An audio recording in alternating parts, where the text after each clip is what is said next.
You've probably never heard anyone talk about K-pop in this way before, but that's kind of my new vibe lately. Hey friends, what's going on? So I thought it'd be fun to kind of do like an unfiltered and unedited yap session with you guys to talk about things happening in the worlds of K-pop and fashion that I might not necessarily get to talk about in my regular content. So I have my coffee with me. I'm sitting in my car. I like to record videos in my car. Have my coffee. I need to get a water actually. But yeah, like I have a list of topics that I prepared that I want to talk about with you guys. So let me tell you guys some of them. So I want to talk about the song of the summer contenders. I feel like, do we have any? Do we not have any? I want to talk about the Newjeans Japanese comeback. It was actually very cool, and there's a lot of things I want to talk about in that. I'm going to talk about how Sserafim, I just noticed that they turned off their comments and how crazy that actually is. Like, yeah, they turned off the comments, you guys, but we'll get into that after. I also want to talk about disastrous K-pop concert fan meeting type thing that I went to recently. It was not like a total disaster, but I'll tell you guys about it after. I'm going to talk about something that K-pop made me buy recently, which actually rarely happens, actually. Even though I spend a lot of time paying attention to K-pop, it rarely convinced me to buy stuff, but recently I bought something. I'm going to tell you about it. I want to talk about the Katseye debut. Do we consider Katseye K-pop? I don't know, but I'm going to talk about their debut and what I feel like happened with the debut. Was it a fumble? I kind of think so. Oh no, my thing. Okay. And then finally, I'm going to talk about some of my faves lately. And I'm going to talk about who's currently on the Kevin's top cutie list, you guys. Who do you guys think is on it? Okay, so let's start with the song of the summer contenders. I feel like recently, okay, every summer, this is what I like to hear every summer. I feel like in the beginning of summer, I like to hear something like very bright and very like epic and very, it's like a club bang, which Rockstar could be a club banger. Like that could be the song of the summer for me personally. I know you guys, a lot of you guys are gonna be like, oh, what, like, but I actually think Rockstar's such a great song, but like it's either like a big club banger like that, like Kwon and we released a song recently, I think it's called like Supernatural. I think that was good, but not very song of the summer material. And then my phone keeps falling over. And then I thought Stacey was gonna have like a big summer song, but I personally didn't love the song, like their title track song. I like some songs on the album, but overall, I didn't think their title song was the greatest song. But yeah, back to Song of the Summer. Do you guys remember when Weekly had like that huge song? Like that was like Song of the Summer, and then I want to say last year, I don't know what Song of the Summer was last year. I can't really decide. But anyways, going back to this year, what I've been craving recently for Song of the Summer. You know, do you guys know Sweet Tune? I need Sweet Tune to come back with a Song of the Summer, like a big banger song. The thing with Sweet Tune is that I feel like they make music like. They make very epic sounding songs, like very epic orchestra, like big production songs. And I feel like we've been missing that. I personally been missing that.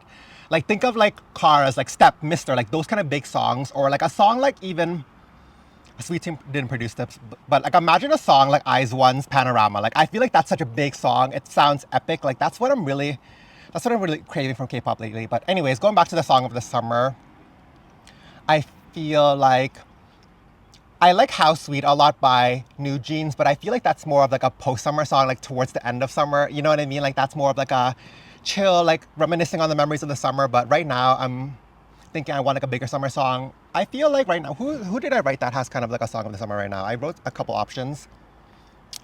Okay, now I can't even see it. But I think Rockstar is a good contender. A Rockstar, like whether you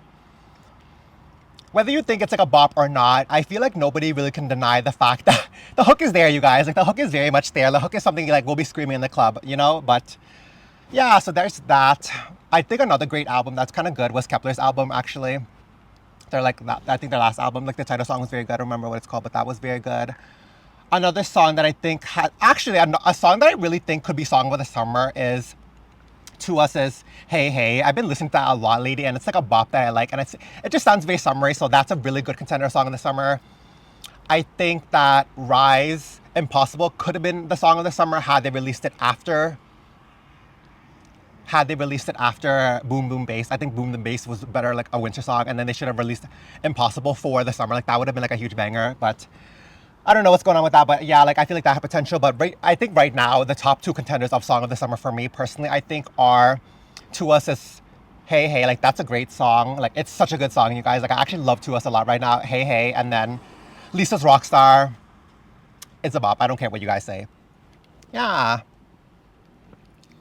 What do you guys think is the Song of the Summer? Let me know. I feel like, okay, let me slow it down with the talking. Like I feel like I was going crazy to talk. I love how I said I was not going to edit this or whatever, and of course my alarm had to go off anyway, so there was a little cut there. You guys, this already got derailed.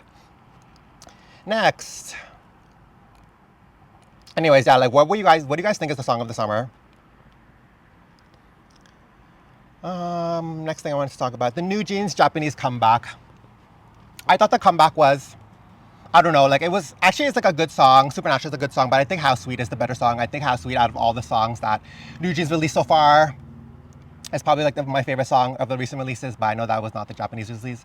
Going back to the Japanese release, I think Right Now is actually, I really like Right Now a lot. Supernatural, is that what the song is called? Let me look. I love how I don't even remember what the song is called. Yeah, it's called Supernatural. That made me realize that the song I said earlier about Quantum song is not called Supernatural. I don't know what it's called. I can't remember now. But Supernatural, it was fine. It was cute, I guess. Not like it's not something I have on repeat. But what's interesting about the Japanese comeback that I really want to talk about is actually not really even the song. Like the song was cute, yeah, whatever. But what I want to talk about more so is the fact that this Japanese rollout was, I think, is actually done super, super well. One thing about Min Hee-jin, I think that the planning that's involved in her productions is like it's like she takes it to a next level, honestly. So Pharrell worked on Supernatural, which is already like big in itself. But what was really major about this comeback is that she actually worked with like two very, very, very big Japanese artists. So first one being Hiroshi Fujiwara, which is like, if you guys follow fashion at all, you guys follow streetwear, you know that Hiroshi is like a huge person in the streetwear scene. So they collaborated on some kind of merch collection. I think they're selling at a Japan pop-up. And the next big one, like the biggest one right now, like the one that stood out to me the most at least, was the fact that they collaborated with Takashi Murakami on the album art, like the music video album art, and then they actually included a drawstring bag in the packaging or whatever, like the album, which is actually very, very cool. And what's cool about that is that I think Min Hee-jin and Adore, they're trying very hard to, I don't know how to explain. They're trying very hard to get away from this idea that K-pop fans only want to buy K-pop albums because of the photo card, if that makes sense. And this album does come with photo cards, but I think they're trying to get away with this idea that they're trying to distance themselves from this idea that they want fans to buy albums. And the only way they can do that, how do I say this? The only way they want to get away from this idea that the only way they can sell K-pop albums is through having random photo cards or selling multiple of the same K-pop album. I didn't think the way they did this in this case was the fact that she included a Takashi Murakami, like Newjeans design, like drawstring tote in the album, which I think is very cool. But yeah, I feel like that's very admirable that they're trying to do that. So the fact that they're working with Takashi Murakami and then Hiroshi Fujiwara, which are two of probably the like biggest or most widely recognized Japanese artist in the world. I think that's very cool. Like, it shows that she's really considering like that this Japanese comeback is very considered. It's very like, it really speaks to the Japanese audience, and it also speaks to a worldwide audience, which I think is very cool. I'll get into a little bit later, maybe, I don't know. But yeah, I think that was very cool. The Japanese comeback of Newjeans is very cool. I actually might buy the album, even though you guys know that I don't really buy albums. I think it's very cool. And sometimes, like I always say, you guys really, I have to support the things that I think are cool. I think I have to support the things that I think people are doing that are cool, things like that. So yeah, like the Newjeans album, what do you guys like? What do you guys think of it? What do you guys think of the whole rollout? I think it was great. I know some people are kind of dragging Newjeans. Not dragging, but they're kind of commenting on how like there's like one Japanese line in the song, which I don't know. It doesn't really bother me, this and that. But I think it's not so much like, oh, the song has to be entirely in Japanese for them to promote in Japan. I think what was more Japanese focused about the rollout is the way they rolled it out, actually. Like the way they collaborated with Takashi Murakami, the way they collaborated with Hiroshi Fujiwara, the way they're doing the pop-ups in Japan, the way they did the fan meet. Yeah, like, they're going off, you guys. No one is, at this point, I feel like, yeah, Newjeans is really next level with the production.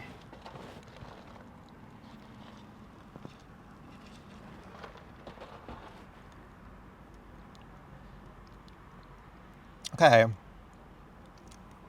So the next thing I want to talk about is how I recently realized that, like recently actually, that the Sserafim, maybe not all members, but I noticed that Yunjin turned the comments off and like the Sserafim turned the comments off for a little bit. And isn't that's actually so crazy to me, you guys. Like since April, I feel like that Sserafim hate train is like, it has not stopped, and it's like, it's very tired, you guys. And then like, I'm over, like the hate train is like too much right now. You guys are doing a little bit too much. Not you guys specifically, but I'm just saying people are hating them for the sake of hating them. And I think it's, at this point, it's just getting too carried away. It's a little bit performative now, to the point that the fact that they had to turn off the comments on Instagram, that actually, to me, that says a lot. I actually do feel bad. Like imagine logging on and all you see are hate comments.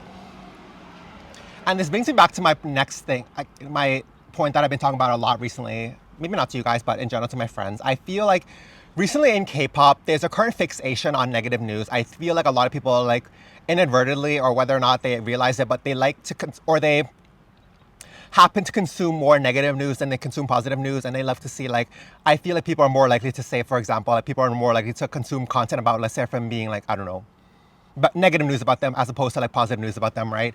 And this goes back to this another idea, is that, like, yes, there could be negative news about you, and it's funny because I feel like, even me, I feel like this sometimes, like, you could post a video or post a piece of content or whatever the case may be, there could be 1,000, like, positive comments and then one negative comment, and you'll somehow always end up fixating on the negative comment. You know what I mean? Like, that's the thing. And so it's like, to the point that it's like, to the point that they had to turn the comments off. I think that's like, it's just getting like a little bit carried away now. Like, we can, like, let's end the chain now, you guys. Like, yeah, like, I wonder what even spurred this. I've actually never seen, like, a K-pop idol turn the comments off. Like, that's doing, like, a K-pop idol group turn the comments off. Like, that is doing a lot, you guys. Like, a lot.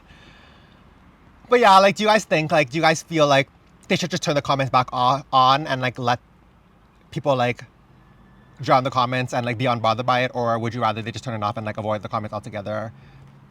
Let me know in the comments. I think they should just, like, turn them back on, because, you know, it really is crazy, because at the end of the day, like, comments, whether it be on Weverse, whether it be on Instagram, TikTok, comments are one way, like, the fans engage with the idols, and for them to have to turn off the comments and not be, like, cut off that line of communication, you guys, like, this is a negative side of K-pop that I don't like to see this, actually. I really don't like to see this at all. And even me recently, I've been trying to, even though sometimes it can be hard, I actually actively try not to make content that's, like, negative or, like, feels negative or, like, it's dragging or this and that. Like, I honestly really try to avoid that. Okay. Oh yeah, okay, so the next thing I want to talk to, so recently I went to an AB6 concert / fan meeting. I don't know what the official, like, naming was. I think it was more so like a fan con or fan meet or whatever. I don't know what that thing is, but I think this, to me, it's a little bit unique in the sense that, personally, my experience is that I usually go to a lot of concerts, right? Like Western artist concert, things like that. And what's unique about K-pop, in my opinion, is this idea that there's one thing is, like, called a fan meet, where they play games and they, like, perform a select number of songs, and then there's, like, a K-pop concert where they perform, like, a lot of songs, right? So this was more so like a fan meet, I would say, because, first of all, I came, like, a little bit late, which is actually kind of annoying. The concert started, the AB6 concert or fan meet, the fan meet started at 7 o'clock, and I actually had to work that day until 6 o'clock, and by the time I got to the venue, it was, like, by the time I drove up to the venue and I parked and, like, got into the venue, it was, like, 7:15, 7:20-ish. And I had already missed, like, the first 3 songs, which is so annoying because I missed The Answer, which is, like, one of my favorite songs from AB6. But yeah, like, I also noticed that a lot of these fan concerts are, like, fan meets or whatever, from these smaller artists, they actually always start on time, because I guess they're not waiting for that many people to enter the venue. So it started right on time. It started right at 7 o'clock. And when I got inside, they were already playing some kind of game. But yeah, what was annoying about this fan meet thing is that, one, it was not inexpensive, guys. The ticket cost was, like, I think $88 before fees and, like, after fees, or, like, it was $70 before fees and after fees and tax or whatever. It was almost $100. It was, like, $98, which is a lot for a fan meet. And what was even more annoying about this fan meet was that it was very short. It started at 7 o'clock, it ended at, like, 8:20, like, it ended, or, like, 8:30 it ended, which, that's very expensive, guys. And I think that when it comes to these smaller groups, I think the way that these agencies and these touring promoters, or whatever the case may be, the way they make a majority of the money, or the way they make more money from the tour itself, is not the concert or, like, the tickets to the fan con or the concert. It's more so, like, these snapshots, these group photos, these high touches, these fan meets. They'll charge you for every individual thing. So you have to buy a concert ticket, and that just gets you into the concert. Like, you don't get to take a picture with the idol. So you could go to the concert, and then if you want to take a solo picture with the idol, I actually learned this recently myself. You buy what's called, like, a snapshot, and, like, you get to take a picture with that idol, and that's, let's say the ticket's $70. To buy a snapshot, it's $60. And to buy, like, the group fan meet or whatever, extra additional, that's another, like, cost not associated with the ticket. So, like, all these different costs, and if you want to do more things in the concert, you have to pay more. So what essentially happens in that case is that, because the idol has to stay so long and take photos of the fans, the concert ends up getting short, right? Like, cut off short, right?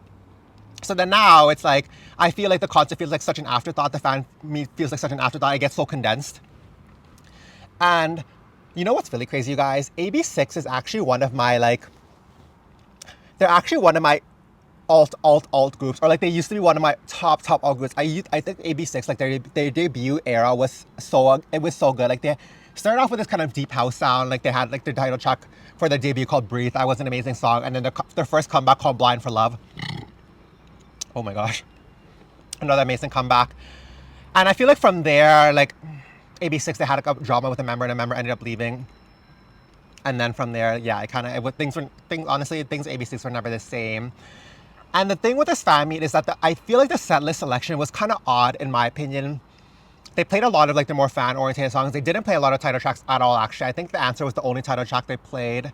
Maybe they played like Grab Me, I can't remember. But they played a lot of like B-sides that weren't really my favorite. They performed Red Up, which is a little bit random. But I noticed they didn't perform a lot of...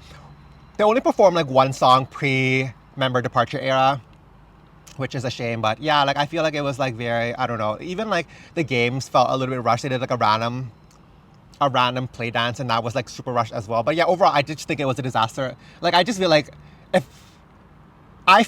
paying $100 for that concert, really, as a fan, that was a little bit disappointing in my opinion. Even though I love AB6, it was great. Like I think a lot of this stuff is obviously like very much above them, and then they kind of just show up and do what is in the schedule, right? So I mean, I really can't blame them for that. But I think that to see them for the first time as a fan, as someone that was like previously altered them, I think to me it was a little bit of a letdown. But you know, it was cute. I think as a fan, you really have to see your favorites at least one time, you know. But yeah, like, and then it's funny because afterwards, like the promoter or like the local touring agency, JMB Canada, like they're kind of getting dragged up and down the timeline. There's a little bit of drama there, and I'm not sure exactly what's going on with that. I need to read more into that, and then I get back to you guys with that. But yeah, like it's kind of messy with that, all of that happening. This podcast is already not going how I expected. I feel like I'm like going crazy with the talking, but let me calm it down a little bit. Next thing I want to talk about, oh yeah, something K-pop made me buy recently. So do you guys see my t-shirt? Cute, right? It's from Diesel, and if you guys pay attention to like K-pop fashion at all, or like you're into fashion, like in fashion in general, not even just K-pop, Diesel is really having like a moment right now. Like I feel like Diesel is really having a comeback moment. Like Diesel's been around forever as a brand, and I think for a long time people associated Diesel with this kind of like Euro like club style, this very eccentric club style. But because recently they have a new creative director that's kind of designing for the brand. His name is Glenn Martins. He's actually from Y Project. I really do feel like he's completely revitalized the brand. And since he joined on, a lot of people in K-pop and a lot of K-pop idols have been wearing Diesel. And I think another thing with Diesel is that they kind of have like a more accessible price point. And I say accessible like with very like big air quotes. Like it's accessible. It's more accessible than other designer brands. It's more so in line with like a mid-level brand, I would say. But anyways, I bought this t-shirt. Do you guys like it? Let me show you the bag. I actually have it here. I want to show you. It comes in a cute little bag. This t-shirt was, I think it was like, it was like $60, which is not horrible for a t-shirt, honestly. Even a Uniqlo t-shirt is like $30 these days. But yeah, like I actually like this t-shirt a lot. And I actually think I saw somebody wearing this. And I feel like not recently, in the past 2 years, Diesel's been having a kind of a moment in K-pop. I actually noticed a lot of the denim you see K-pop idols wear is actually Diesel, and it fits very well. Actually, like I think it's a very cool brand. But yeah, I want to like kind of participate. You know, when you see something so much that you kind of just want to like get something to see what kind of the vibe is and like participate in the trend. That was kind of my piece here. I actually did own Diesel stuff in the past, and I kind of sold it. But yeah, like I actually like this shirt a lot. It's cute, right? And I usually never wear like a red color like this. But one group I noticed that's wearing like Diesel a lot, but maybe that's just because I follow this group a lot, is Rise. Rise wears a lot of Diesel. Like Sungchan wears Diesel a lot. Hoshi actually really likes Diesel a lot. He even went to their show. Everyone's kind of wearing that. I don't know, like for me to describe it, I don't know if you guys are gonna know what I'm talking about. You know that one denim vest? It's like a sleeveless vest. It fits very tight on the body, and it's like a round like stand collar or something like that. Like everyone's wearing that right now. That's actually a Diesel like vest. And yeah, like a lot of people are wearing Diesel denim, like I was saying. But the pricing with Diesel, I find it to be very weird because like a t-shirt, okay, this phone situation. Because the t-shirts will be like, let's say like regular price, not even on sale. Regular price, some t-shirts will be like $90, and other t-shirts will be like literally $395. And I know it's like a difference in the way they produce it and the way they manufacture it, but it's still like, it's just very like, the leap from $90 to like $395, like that's a lot. But yeah, this shirt I got, I think the regular price of this shirt was like $125, and it was on sale 40% off for like $79.90, and there was like an additional 20% off or something like that, and it ended up being like $59.90 plus tax, which is like $67, which is not horrible, honestly. Like at the end of the day, like, yeah, that's just the cost of things these days. I'm not gonna get into that too much, but I actually like these a lot. I think it's very cool right now. I think what they're doing with denim is like very cool. The Glen Martens is really cool. And if I were to describe these on like one word, it's like cool, right? Next thing. Okay, yeah, like I want to talk about the Katseye debut a lot. So Katseye debuted, and if you guys don't know Katseye, because they're actually not really, they kind of are K-pop adjacent, I would say. They're not necessarily K-pop in my opinion. So Katseye is a group that was formed by like Hybe's audition show or something like that, like a global audition show where they like recruited like trainees or whatever from like all places of the world. So they're like a multinational group, but they're supposed to be more of like a Western focus or like a global girl group, whatever that means. That's not like, I guess, in the traditional K-pop infrastructure, I would say. But they had their debut recently. What was the debut called? I think it was called Debut. I think that was what the song was called. I listened to the song. I actually think the production of the song is really, really good. But the problem is, one thing about Hybe, like they love to do these like super quick songs. So the song is like literally 2 minutes long, like barely above 2 minutes. And even though it's a great song, I think it was too short. I think to debut with such a short song, I think it's a little bit low effort, if I'm being honest with you guys. And another thing with the debut is that they debut with just this as a single, and for it to be only 2 minutes, like, come on now, what kind of debut is this? You know what I mean? I feel like because it was so short and they're not even debuting with the whole EP, I feel like it was kind of a rushed reaction to an already drawn out debut process, because the group was actually formed, like, I feel like it must have been at least like 9 months ago, it feels like, or 6 months ago at least, or like in December they like announced the final lineup. So it's been 6 months since they like announced as a debuting group, and for them to like finally after 6 months, I guess it was like getting so drawn out that they wanted just to release something for the sake of like debuting, and then they released this, and I feel like it was kind of haphazard. I felt kind of rushed. I really think they should have just waited for them to release the whole EP at the same time rather than just release like a little single here, because the thing is that I feel like when it comes to debuting is like a big moment for a group, right? Like you only have one debut, you only have one chance to make a big impact with the debut. And I feel like this debut was a little bit soft. I don't think it gave them the impact that they would have benefited from. I think it was, to me as a fan of K-pop, I guess maybe I'm not their perfect ideal audience, you know what I mean? But for me as a fan of K-pop, I don't think it like really landed the way that it should have landed, especially considering this was like a debut, right?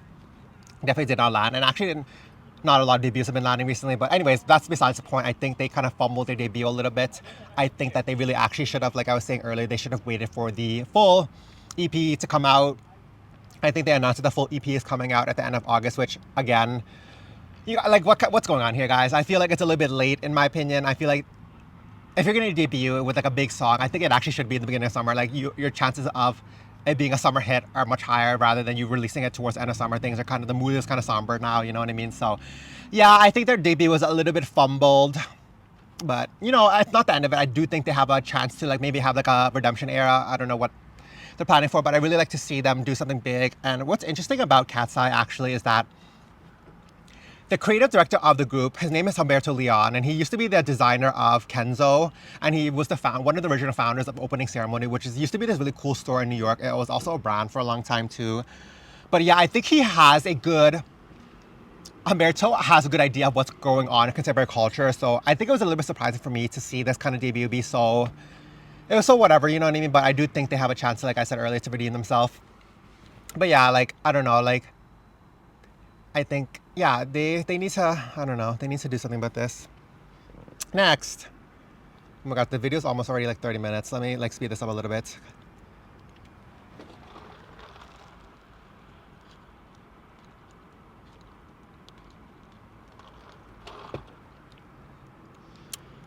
Okay, finally I'm going to talk about some of my faves lately. You guys want to know who's on my top cutie list? Like, who are Kevin's top cuties? Right now, the first one is Sungchan. Sungchan's honestly, like, he's been one of my faves for a while now. I think Sungchan is so cute. He's so cute, you guys. It's such a good face. And that's the crazy thing about SM. The one thing about SM is that they're gonna get the best faces in K-pop. And that's like, I'm gonna talk about this in another video, but it's funny because K-pop, I feel like I'm always like, oh, how does SM get like the best faces in K-pop? But actually, like, they have the most choice. Like, it's kind of like they have like the first like draft and basically everything, because most people who audition for K-pop, they always audition for SM, right? Anyway, so there's that. Sungchan's been already related. I think he's so cute, you guys. Like, I've been saving so many pictures of him. And then the next person I think is such a cutie recently is Dohoon from TWS. I think he's such a cutie. I don't know how to place the why I think he's so cute. I think there's like a certain like, there's something about, I don't know. There's something about his face. I think it's like his face shape and his like eyes. I think it's like, it feels very, I don't know how to describe it. Yeah, like there's something like I can't place about his face that's very cute. I think he's so cute. And then the final person that's been on my top cuties list recently is, actually there's a lot of people on my top cuties list, is Xian from NCT Wish. I think he's also another big cutie. Of course, SM has all the cuties, but yeah, like NCT Wish also had like a really great comeback recently. They think the comeback was so good, called Songbird. The Japanese song is so good, you guys. It has like that big production that I like. I really like that right now. So yeah, definitely go check that out. Check that out. Go check out Impossible. Go check out Hey Hey by TWS. Of course, all the cuties are having like the best songs right now. Anyways, yeah, like that was a lot, honestly. That was like me talking so fast and like yapping for like literally the past 30 minutes. Anyways, let me know if you're into this. Should I edit this at all? I feel like there were so many like dead spots, but anyways, that was cute, right? It's so hot now. I was gonna turn the air conditioner on, but I feel like you and you guys wouldn't be able to hear me. But yeah, let me know what you guys think. Let's get some comments going, you guys. I'd be asking you guys so many questions, and it's like, sometimes I feel like I'm talking to myself, but I know you guys like watching it, but you know, yeah, like make sure to, if you like this, let me know in the comments and whether I should do more. Make sure to subscribe. I actually mostly talk about fashion, but you know, like we be having these yap sessions, and let me know how you feel about them. If you like them, make sure to subscribe. I be always talking, and you know, you guys know how it is.